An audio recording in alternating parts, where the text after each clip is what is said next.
जहलम से आम खबर आप तक पहुंचाएंगे। जीटी रोड पिंड मते खां के करीब कार और ट्रक में तसादुम हो गया। हादसे में खवातीन समेत एक ही खानदान के 3 अफराद जाँ बाक हो गए। हादसे में 4 बच्चे 6 अफराद शदीद जख्मी हैं, जिनको अस्पताल मुंतकिल कर दिया गया है। जख्मी बच्चों की उम्रें 2 से 9 साल के दरमियान है। मजीद जानते हैं नुमाइंदा बोल न्यूज़ यासिर फहमी से। जी यासिर, बताइएगा मजीद क्या तफसीलात है?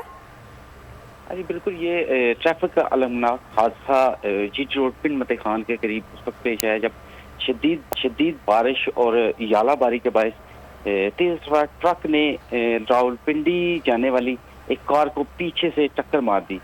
हादसे में 2 खवातीन जो हैं वो मौके पर जान बहक हुई, जबकि एक खातून अस्पताल पहुंचकर उसे जान की बाजी आ रही।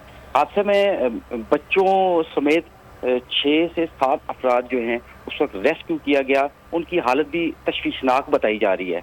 तमाम जख्मियों को रावलपिंडी रेफर कर दिया गया है, जबकि हादसे में कार में सवार सिर्फ एक ड्राइवर था, वो भी मौके पे शदीद जख्मी हो गया, जिसको रेस्क्यू और पेट्रोलिंग पुलिस ने मौके से रेस्क्यू किया और अस्पताल पहुंचाया।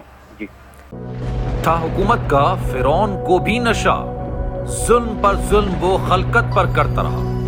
जुल्म और जबर की एक और दास्तान, हुकूमत का आजादी सहाफत पर कारीवार। सच की आवाज सिद्दीक जान को चुप कराने की कोशिश। जुल्म के खिलाफ अलम बुलंद करने वाले सहाफी भेंट चढ़ने लगे। अदालती अहकामात के बावजूद मुहिब्बे वतन सहाफी बोल न्यूज के ब्यूरो चीफ सिद्दीक जान को गिरफ्तार कर लिया गया।